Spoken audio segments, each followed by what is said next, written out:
ozo empathir, ozo se mettre à sa place, ozo kasanga pe papa nanga okufa, tande pasi bayo kaka, ozo lela. Wana eza susu autrement. Alors, à quel moment stress, le plaire, pardon, est comme makabiso inquiétant?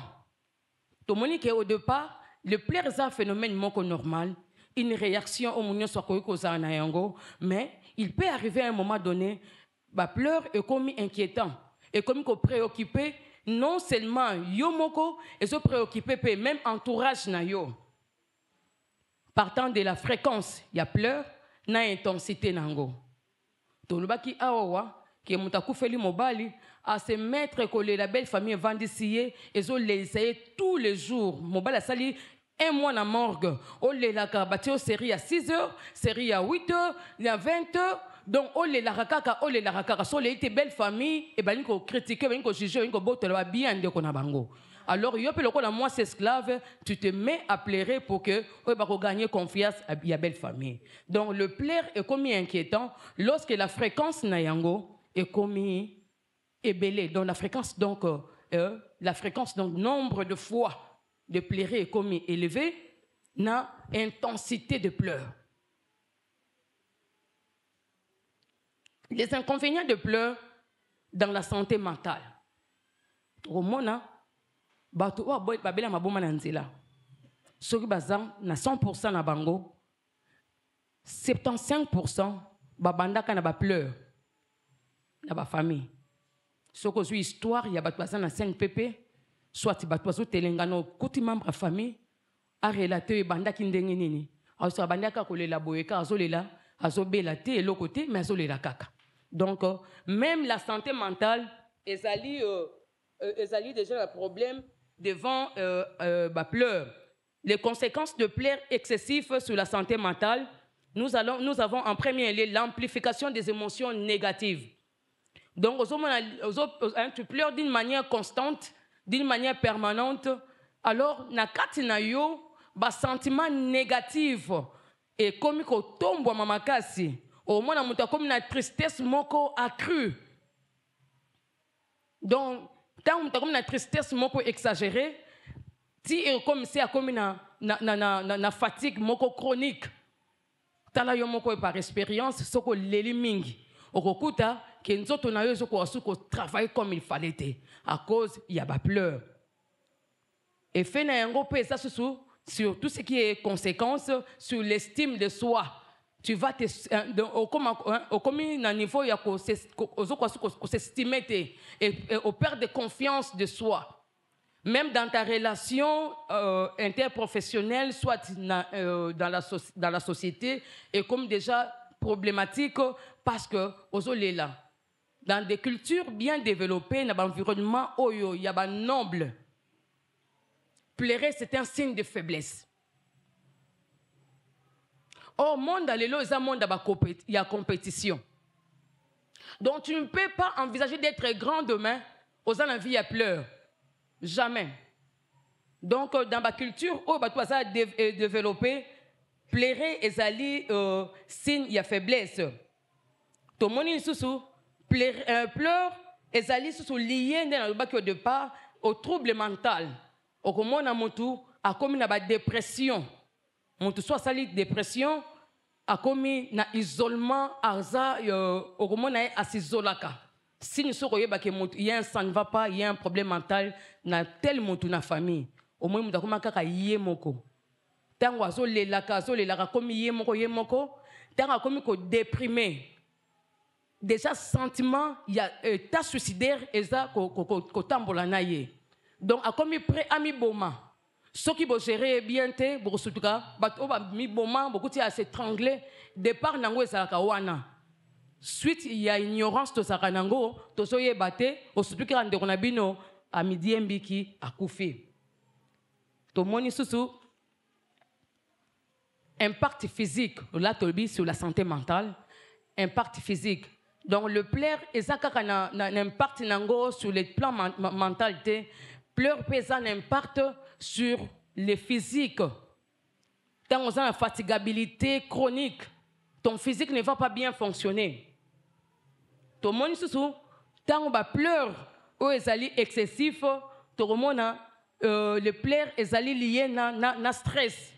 L'autre fois quand on avait parlé sur le stress ici, on avait parlé comme signe à stress, to le pleur aussi était parmi les signes. Donc le pleur et le stress bazana lien moko étroit. Tant mutu oyo azo sala azo lelaka, azape ko stressé au même moment. Donc tout ce qu'on avait parlé de l'autre fois plutôt sur le stress, ben inconvénient ba stress. Na mutu azo lelaka, bazana ba répercussion moko donc be fait moko oyo isa nuisible na mutu azo lela les andeng moko na moto bazana ba stress. Okomona moto oyo azana na pleurs intenses, à cause de la fatigue chronique, à cause de la trouble de sommeil, à cause de la mal dans le bien-être, à cause de la déséquilibré. Moyen à réfléchir bien, exacté, moyen à se concentrer bien, exacté, moyen à salamakambo ezali idéal, exacté.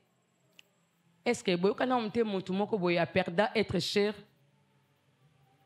Suite ya koyeba ko gérer ba pleur na yete aye ko bela pa kufi tozolanda tozawa amen.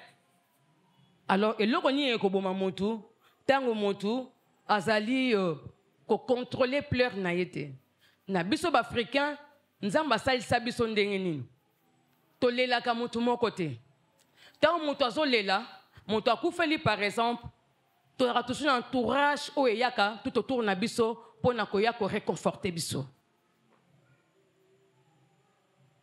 Entourage wandenge yé ba ko vandi sayo bazangi misalate bazana rôle mieux bazo jouer tout autour de toi. Que yonde baninga ba ko vandi songo kufeli. Il faut ça bango en considération. Ba jouer rôle na bango bien pour ba sunga yo. Tosolanda. Alors, ceux qui ont bafoué, bango, bapeki si yo lela, yo moni karande o continuer kara, bamsou azara mona boaki baninga, botika ngana lela. Te botika lela. Alors, les répercussions seront très grandes dans la vie. Tomoni, na katanzota mwasi, comme tout être humain, na katanzoto na ye, na kataba vaisseau sanguin na ye, azana ba récepteur. Il y a hormones de stress. Le pleur, ils ont entré en lien avec le pleur. Les pleurs, ils ont en lien avec le stress. Donc, ça vice versa. Donc, ça va ninga, kangama et kamoko. Alors, dans notre mois-ci, comme dans notre mobile, les récepteurs de stress, les récepteurs de zanine. Bote alikolo, singa courant, ils sont non? Ils ont conduit courant. Bon, on a quelque part bâti sous forme de prise, rencontre, il y a un demi, il y a deux demi attachés, donc c'est comme dans le corps humain. Et Zali n'a pas récepteur, ils ont un rôle. Il y a courant, ils ont place boye, écoutani pour produire et lokomoko. Alors, ce qui yo, on sait gérer ma bena ba stress na yo, au kokuta, au commence à l'accident. Na katanzoto court-circuit. Exemple. Excusez-moi. Na kata vaisseau sanguin ya moto par exemple. Au moniboy. Ezali tozion loko la tiyo ozome makila vaisseau sanguin. Soki moto ozo stressé trop à cause ya ba pleur na ye et bani ko faire stresser ye. Au moins, si ça, vous avez comme un makila, calibre, donc diamètre, il y a un normal, non? Et comme un niveau moko boye, et kokonda. Au moins, koto e bandi munene, koto yo, et komi mukie. So makile zo utana motema, et ça toujours quantité moko. Ce qui les cœurs, ils ont pompé 5 litres par minute. A pomper 5 litres wana. Si 5 litres wana faut les cas nakati ya tiyo oyoyo.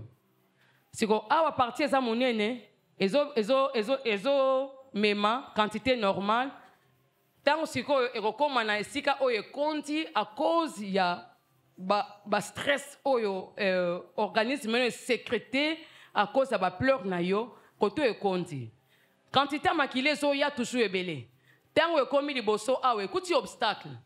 Moyen e kota na vitesse wana ezate parce que awa fallait kamukie. Awa wa akomi ko sala ko la tourbillon.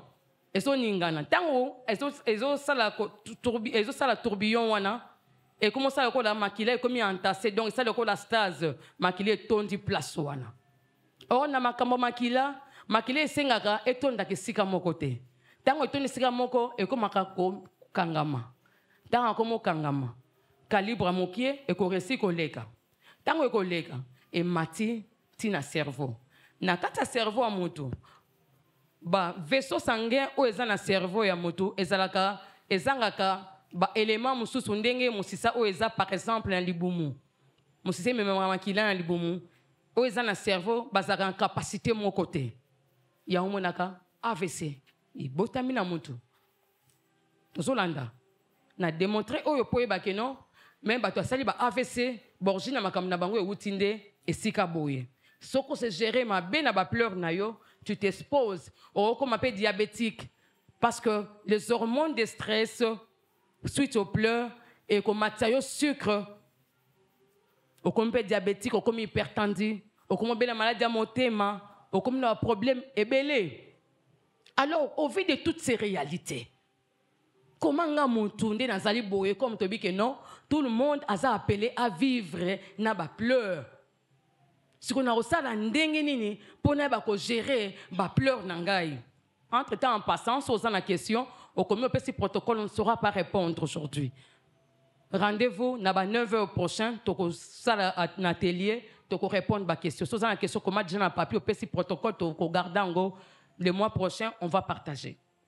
Comment on gérer le stress, le pleur nangai, tant que na koufeli moboti nanga par exemple. Na koufeli mobile, na sala kate, tata bana lesaka bana, yende motu, aza cerveau monter andako, akoufi. Na koshira ondenge nini. La première des choses, na gestion ya ba pleurs na yo, il faut accepter ba émotion na yo avec bienveillance. Donc émotion comme elio, réalité comme elio, on dit miango si on soit les bienvenus. Donc c'est ça normal. Il y avait une petite sœur qui me faisait rire. Azako yebisangai, abinangai. Tant que va être cher à répétition, le père de la foi est décédé. Abraham a koufa. Sur la kanisi wana, n'amata papa koufi, maman koufi. La vie continue. Donc, sur le qui a bongo et consoler personne comme moi force. J'avais une amie, une grande sœur évangéliste. Dans sa vie, elle avait seulement une seule fille. À un moment donné, sa fille était décédée. À Benga de la France, que moi, Anna Koufi. C'était lamentable. On n'a pas su supporter. Moi, elle est déjà dans les presque dans la soixantaine d'âge. Donc, dès ménopause, déjà, ma barbe était assoutée. Elle était inconsolable. Quand elle est arrivée à Kin, elle a été sungaye na zane pembeni. Mon colo veillé mortuaire zali na vandi si nefsi yaya. Lobindo au moins moi na photo. Le lendemain, tu as 51 au moins moi na cercueil yebisangaye. On s'est préparé ndenge nini. Si on a tout nango batu mingi o ba kufil ba être cher so na zana matanga no autour na yo. Ba o ba se souvenir ba okanisa tout na question era scandaleux. Oka mutu ba meli pe masanga réponse au pesa yo. C'est demain au moins en face au moins mobile no na cercueil. Mobile message au pesa ba ordre, a message au pesa mbongo au moins lali impuissant. A côté le matin mbinga mobile na cercueil. Na tout nyoko sala ndenge ni moi na moi sikaka moko. A cette réponse au pesa ngate. Na accompagné na veillé mortuaire na salle. Tant comme à porte à salle, ma collègue mbi ya ko sukutambolate. Ngabi c'est ça. Je t'avais dit que c'est normal au kokate. Moi na kara moko boti na vie. Je l'ai réconforté. Yoka sikoyo, yo muto négisaka bato ya ko sunga yo ba réconforter yo. Olinga okufa kara passe bota mwana moko, vie suka kara wana, mon kilimbe soit peu pertinent yo. Elle a été forte. Quelque temps après, elle m'a appelé. Tokundi pe to légisi makamunyoso. Abe ngabisingaye. Abe nga petite sœur. Ngabi oui yaya olobini. O naza na 50 na ngali ma centre awa. Na kuti ya nga mo quartier aza na soins intensifs babi asali AVC. Ngabi ah bon? Na tuni quel lien a informé nga na imutongo pete. Ebisinga non aza na bana 9 akufleki mo aneka moko. Alors asali AVC. Donc par là abenga pour remercier nga na soutien on accompagnant qui est. Quelque part, moi aussi, j'ai été reconnaissant. C'est que merci parce que tu m'avais écouté.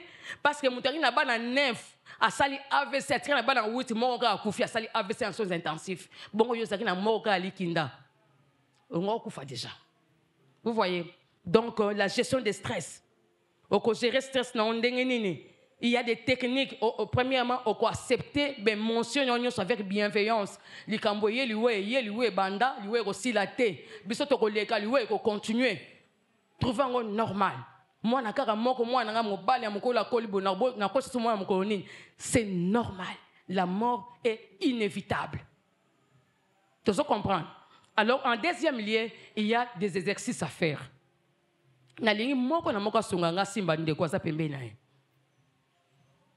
Lucas, vraiment, ça là, de ton mieux aux voisins. Parce que c'est le très capital et que Sungabino, au Kansangai déjà, tant que au Monanga, tu as Kansanga déjà salsio. Tala moninga botala neboye. Maman, pardon. Maman, simban de quoi ça, liboson à ça, mutute. Botala na penza, botala na elongina moninga. Sunga yetala moninga, pardon. Botala na. Pour gérer stress na bien. Oh. Allô? Et comme il manquait les bondeni? Scandaleux? Ok. Talan de quoi ça peut me nayo? Yebisa karamunoko. Benda pema pendant 4 secondes.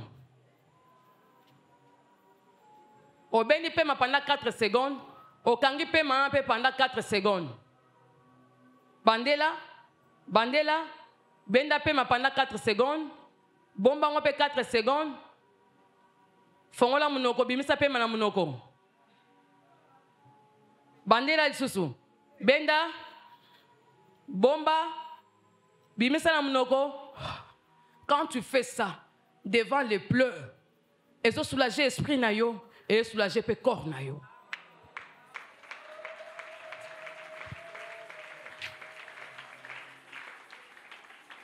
C'est un peu ça. Wana bobo sanangote 4 secondes au bombi au emmagasiné donc au respirer profondément pendant 4 secondes au bombi mu pepe wana pendant 4 secondes moi munoko nesa ko kangama et après au fongoli munoko au libérer au mona au kosa na émotion manka sa plaire au salibongo niet tu es déjà dans la paix tu es déjà osa déjà apaiser esprit na zongi penda sur le sol. Une technique à la deuxième technique, c'est l'écriture émotionnelle. En Afrique, ce sont spécialités de Mindele. Maman, on a commenté dans le on papa par exemple. Papa Koufio. Quand les âmes cassent une nouvelle, on bloque notre noboye. On a écriture émotionnelle. Oh, mon papa chéri que j'aime beaucoup. Aujourd'hui, j'étais perdu. Tu es parti au-delà. Nzamba tambola na yo, nzamba tikana biso, totikana sama belé, paix à ton âme. Soulagement ma casse. Ça, ce sont les spécialités des blancs. Blancs, au moins, bota pas na mingité. Ba changer la tête, ba kou fezali. A bota me belé té. Sora koufi a koufi. A ko ça l'écriture émotionnelle a commis. Et si la tia photo mo pembeni, a tia écriture émotionnelle n'est pour moi naye. Et si la vie continue. Biso yo ko ça biloko wante. Pour ceux qui savent écrire, bon, ça un système moana et qu'on soulager yo. Méditation profonde chaque matin.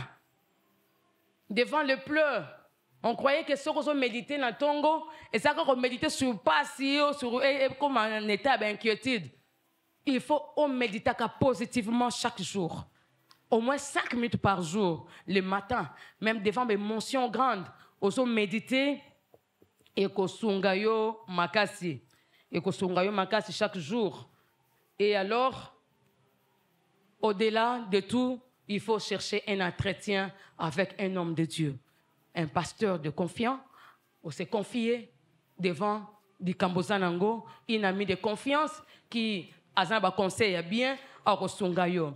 Entre-temps, nous ne devons pas oublier, tant que nous là, tout le monde a gagné, je suis ce qui t'a non? Je suis ce qui t'a. Je suis ce qui t'a. Nous avons 3 types de miso. Donnez-moi quelques minutes na silisa. 3 types de miso. Nous avons miso to larme basale. Nous avons miso larme réflexe et 3e type ezali larme émotionnelle. Ma miso wana e bota marakaka to zana ba glande ba suka miso na biso awa. Bon mon miso ya moki na kati liso ya munene.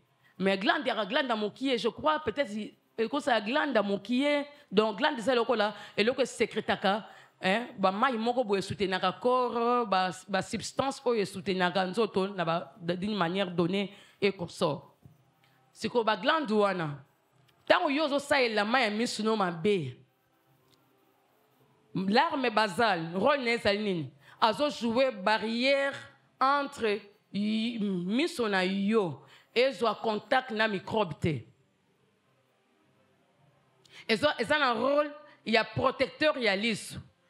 Ils ont un rôle, après ça lisse sur la maille, bon on a mis sur la maille pour qu'on fasse la boye maille ezali. Ce qui glande wana, ce qui maille wana l'arme basale ezali kozala sécrété et silio ya mona noso abela miso batiaki ba larme artificielle et le konzamba sali naturel na obiso mokito sali era toujours différent miso bon ke naka na okufa ba produire un produit très cher, c'est tous les jours que tu dois acheter ça, c'est très coûteux.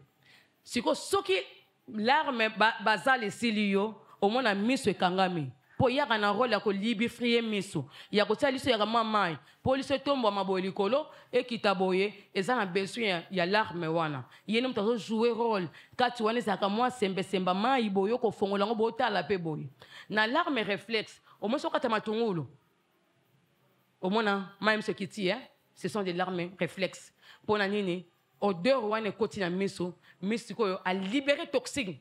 Pour ça, miso eza quelque chose à l'ingaka contact et loko eza toxique.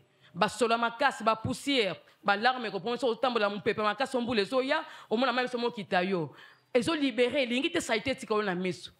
Na ba larme émotionnelle auto kitsaka. Tango to lelaka, tango to kufelaka batu, tango pasi, tango esengo na biso nde na tango colère yangonde eza na kata catégorie ya ba larme émotionnel. En résumé, c'est quoi? Tolobi boye. Le pleur est acte profondément humain et accompagnera biso depuis la naissance. Si tokokufa, la vie est faite de pleurs. Donc le pleur en soi, tant on mutaleli, faut soulager. Alors ce qu'on sait gérer ma bé, na excès de pleurs, c'est alors que au commun, au bani ko s'exposer na différentes maladies, tout le monde maladie et belé même troubles de vision, il y a ba musu ba comme na problème ba kufi miso pour ba lela mingi na vie na bango. On a kufi la batumi na famille, miso comme na ntamoko miso kufi parce que les autres est vieillissaka. Moi na 12 ans on comparait miso na yo maman 50 ans. De fur et à mesure l'âge avance et les cellules aussi meurent. Une cellule qui meurt assez quoi à sous-souter sauf miracle. Yanzambe. Alors, tant que cellule wana ezokufa kata on soko la réseau kufa réseau a sous-souté. Ce que gérer ma miso no mabe, il y a un problème de vision à un moment donné, tout le monde a un problème de vision. Les comme na bana mikie, na to beta bana beta bana sans contrôle. Moi la fois la kaka, moi zo la mingi, ça doit t'inquiéter. Parce que même à tanga munga ataka na luka moi na tanga bota mialela. Ce qui va plaire comme excessif, il faut na benga bon d'appel équipe néonatologie. Bébé azole la mingi mingi depuis abotama azole la mingi mingi venez prendre en charge. Pourquoi tout excès bakino aloba tout excès boutou. Tolandi. OK, s'il y a des questions, vous allez disposer les questions. En tout cas, c'est ça. Donc pour la prise en charge, il y a des stratégies qu'on a eu à donner. Mettez les stratégies là en marche, vous allez voir que ça va vous soulager. Je vous dis et je vous remercie.